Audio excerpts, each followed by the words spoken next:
So, I will give you today some rules or some secrets that my Chinese father gave me about how to be rich. And rule number one is this. This is number one. And these made the differences in my life. The biggest secret of all is this. And I think this starts the difference. MC stands for middle class.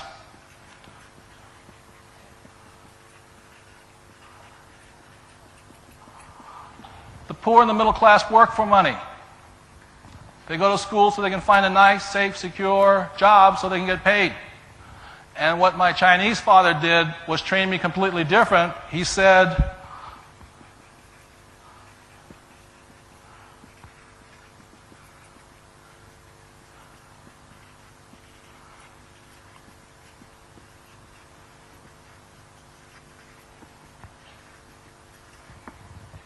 and that's the difference.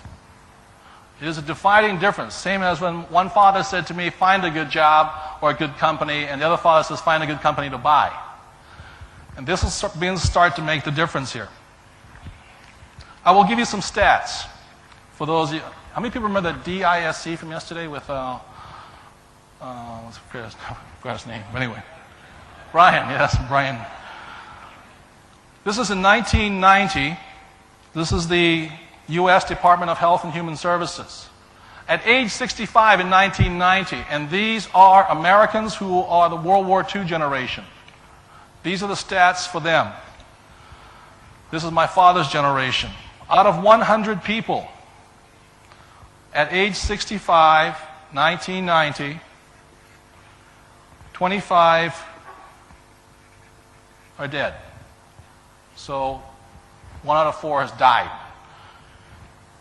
51, or the gross majority, have incomes of $6,000. And these are people who grew up during the biggest boom years of America, the same as you guys are right now, the biggest boom years. 20 out of 100 have incomes between $6,000 and $35,000. 3 have incomes over $35,000. And only 1 is rich. That is not a very good stat for at one time the richest country in the world.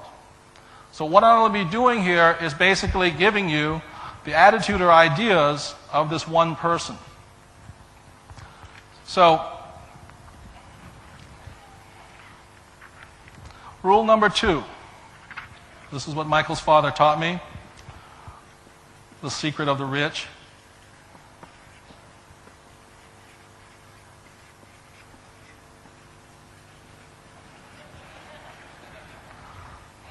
How many people, it's mind your own business, how many people know who a gentleman named Ray Kroc was?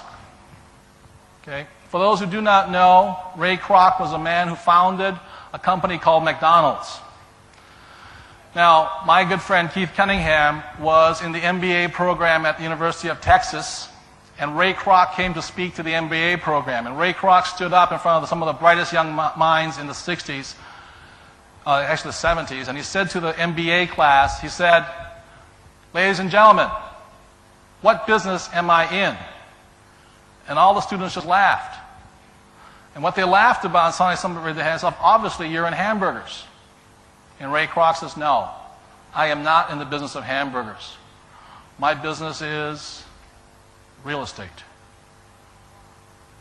The only reason Ray Kroc created franchises was that so somebody would buy the franchise, but he owned the property. And one of the biggest shortcomings I find with many Americans is that this is the big mistake they make here. This is income.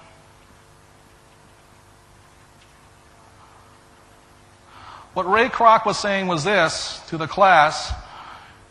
He says, this here is not my business. This is my profession. And so what many people do is when I ask my next door neighbor, the international banker, I said, what business are you in? He says, I'm a banker. That's not his business. That's his profession. And the reason he's having a hard time right now is that what Michael's father taught me was that this is your business. And what he meant by your business, whether you're an employee or not, that has got to be your business. It has got to be your name on it.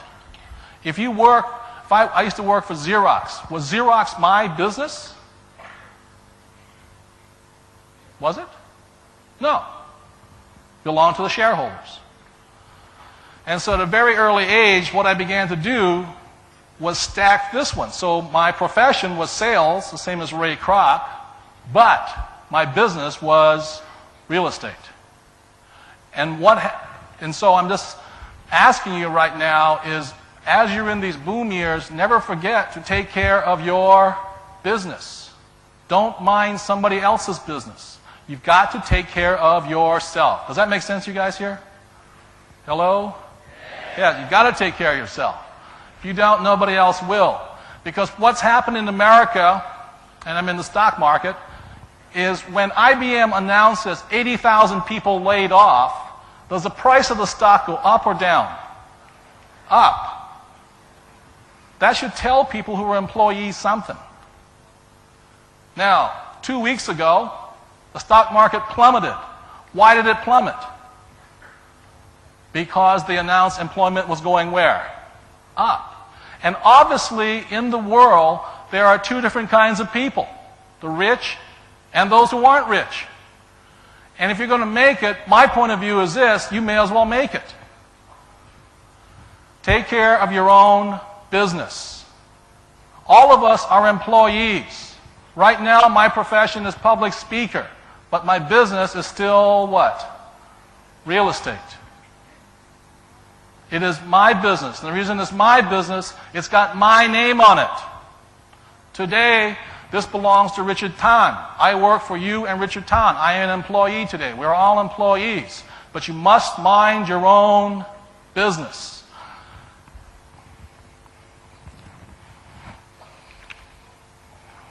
So, I will go into what assets are for those, some of you know, some of you don't know, is that there are different kinds of assets.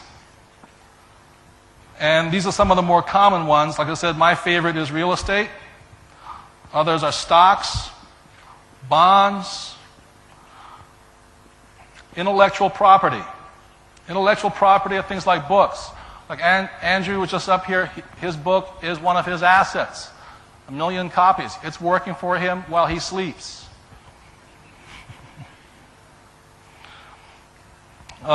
Mutual funds and businesses. Now the thing that my Chinese father said to me is this. He says, there are people who own businesses and people who own a job. And he said the reason when you know you own a job is much like a doctor or an accountant.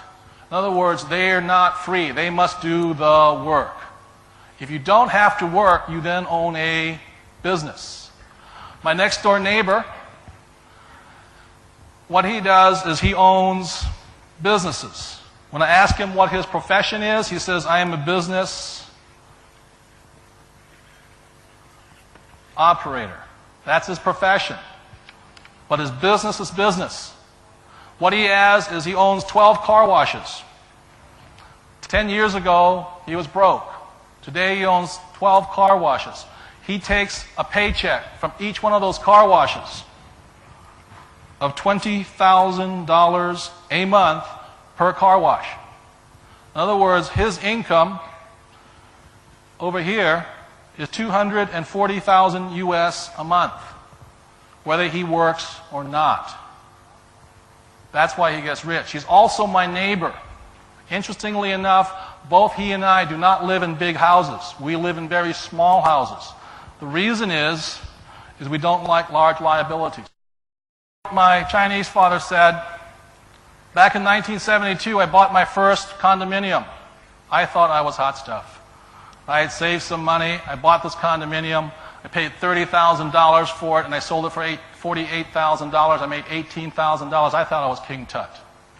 So I took that $18,000, I went and bought 3 more condominiums, and I bought them for $20,000 and sold them for $48,000. So I was making about $90,000. Meanwhile, I was working for Xerox. And at Xerox, I was being paid $30,000 a year.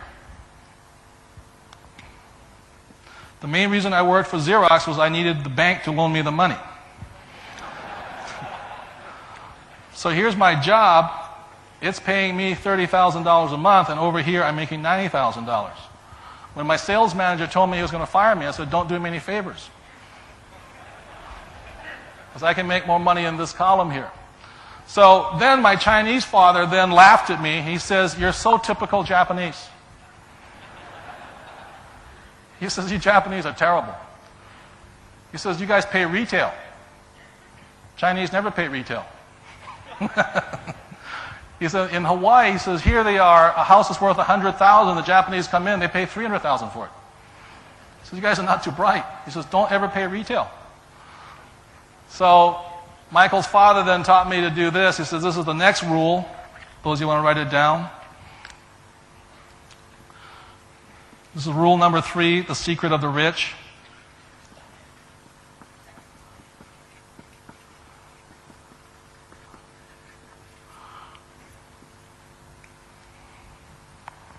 Create investments.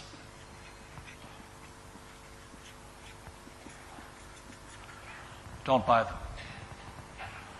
And this thing here then accelerated my wealth pretty much, because I wasn't buying anything, I was just creating them. So I'll give you an example of couple of very simple deals that anybody can do. Is back in 1992, America was in a terrible recession. The bank called me up and says, we got 5 houses. Would you buy them for us? It's for how much? I said, we'll sell them to you at a discount. I said, oh, very good. He says, for $5,000 down per house, over $25,000, I could buy all 5 houses. So this is the way it worked. I bought a house for $30,000. Deep discount because it was in what they call foreclosure. Somebody didn't pay the mortgage on them. I immediately marked the thing up to $60,000 and sell it. At that point, I sell it to the guy they took it from, too.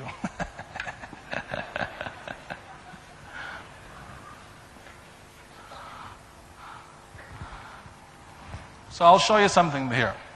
Where was that 30,000 created?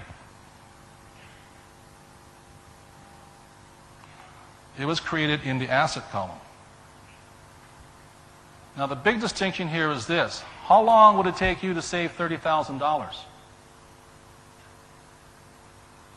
Would take a while, wouldn't it? And the reason for that is if you have a job, your income comes in here, what's the first line item expense on expenses? Taxes. In America, they're very high. So by the time somebody's trying to get $30,000 in here, these are called retained earnings or after-tax dollars. That's why most Americans can't make it, and our banks keep telling them, save money. They can't save money because they got too many expensive and too much doodah around here. They can't make it. So I created $30,000 times 5, or $150,000 in here. And what I created then was a thing called a note. And that $150,000, I then take 10% interest on. I don't want them to pay that thing off. Because what is driving annually up here is $15,000 a year into my income column for 30 years. So that's how it was created. It's very simple. It took me about 2 hours to do the whole transaction. I forget what the number comes out to. It's approximately $90,000 times 5. So that's what my Chinese father was saying to me. He says, you create investments, you don't buy them. This is simple. Anybody could have done it. The next thing he taught me to do was this. He said, first, before you buy, is you expand the product. And a little while ago, I bought 80 acres of land for $115,000. Very good land, right next to a booming city. On the corner of the land was a little house here. So I sold the house for $150,000 with 4 acres on it. At that point, I divided up the land into approximately four other pieces. Then I sold each piece for $100,000. This was created again, not in the income column, but in the asset column. So at that point, $400,000 was created. Meanwhile, my neighbor, who's my banker, well, not my banker, but an international banker, he's going to me and says, oh my God, I'm still looking for a job. And this is what the whole thing was talking about, was financial aptitude. There's no more job security. When people are screaming for job security, what they're really looking for is financial security today. So the faster I recommend learning it right now is because your future will be more stable. The last deal I did, and this, for those of you who like the stock market, there's a thing called IPOs. IPOs are initial public offerings when you take a stock public. Stock comes out, it goes out at $101.50. Now, it chugs along here. This is where the fundamental technical traders pick it up, and you're kind of hoping it goes to $5 a share. If a mutual fund picks it up, it'll then go to $20 a share. And this is where the broad American public picks up their product. They pick it up in the form of a mutual fund paying full retail for it. It violates my Chinese father's bones. And what he taught me instead to do was pick it up in this area here. And so what I began doing under his tutelage was he had 5 founders. You create 5 million shares. Price per share, 0 at that moment. You take it to stage 1, you take it up to 10 cents per share. 5 million shares, now there's now 500,000, I think it's 500, didn't do well in math. So that's stage 1. By the time it gets to stage 2, this is where my friends come in. I sell it to them for 50 cents a share. Now they line up all day long to pick it up at 50 cents a share because stage 3 is the IPO. And so a person buying 100,000 shares, they're going to make $100,000 in about a month. And this is why the rich get richer. They operate in this arena here. Right now I'm bringing out a casino stock and a oil and gas company. This is where it's made at very high rates of speed, and then the public picks it up out of here. The other part, for those of you who understand the stock market, everybody gets really upset about a thing called insider trading. It's illegal over here, it's perfectly legal over here.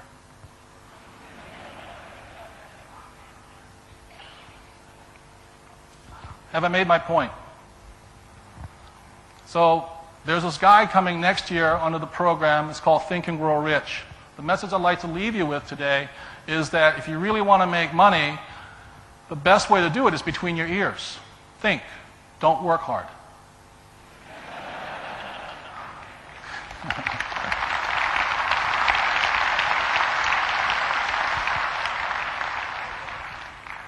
So, as I close, there's a question I'm going to ask you all today.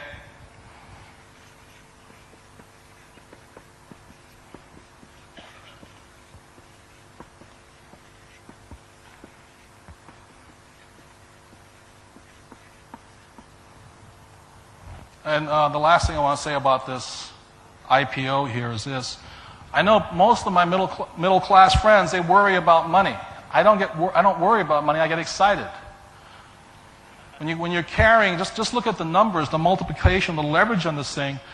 If I have 1 million shares, which cost me 0, and by the time it hits the IPO, it's worth $1.50, I've made $1.5 million. It hits $5 a share, and we're doing stock splits inside here. We're getting the money back at rapid rates of speed. It comes up here and make $5 million. Because instead of being worried about money, I get excited about it.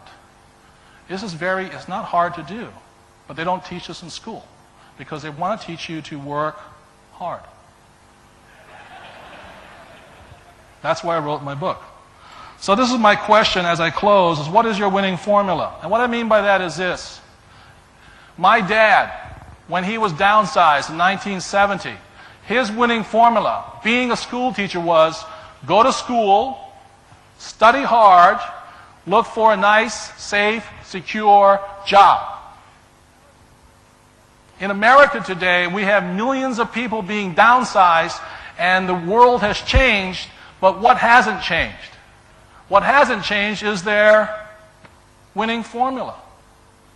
Their idea, and what a winning formula is each and every one of us has a winning formula. My winning formula was don't do what everybody else is doing. That's part of my winning formula. Some of you out there, your winning formula is be good, do as you're told, take orders. Because that's how you survive. And a winning formula is each and every one of us has a way of thinking that we know we can survive from.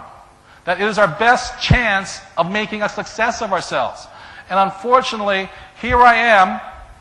I'm showing you some of these things here. This whole process takes 3 months. Puts $2 or $3 million in my pocket. What blocks most people from this thing called achievement is not that they don't want to achieve, is they're not willing to let go of their winning formula. Some of you will still go home and go back to work. You got to look at your formula. Is the formula like a recipe? Is it delivering all the money, happiness, fun, excitement you want? Or is your formula obsolete?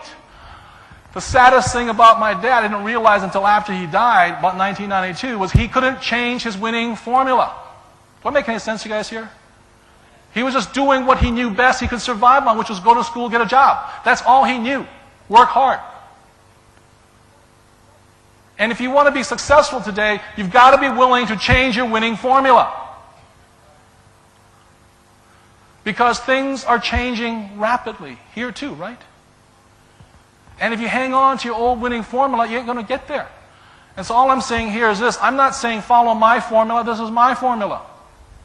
But some of you go like, oh, I like that.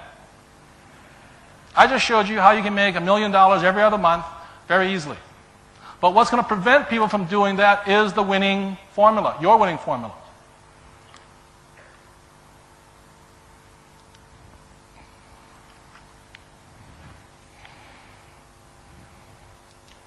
So what happens is, I show you guys this, some of you will go home, they'll say, oh, look at this. And the reason that upsets me is at that point you'll see it, but you won't do anything about it. I don't care if you do what I do. It's like Brian yesterday, his information, you go, oh, great information, but you don't do anything about it. To be an achiever, you've got to do something. Do I make sense, you guys here? You've got to use it. And what stops people is their winning formula. It's a formula that's obsolete right now. So,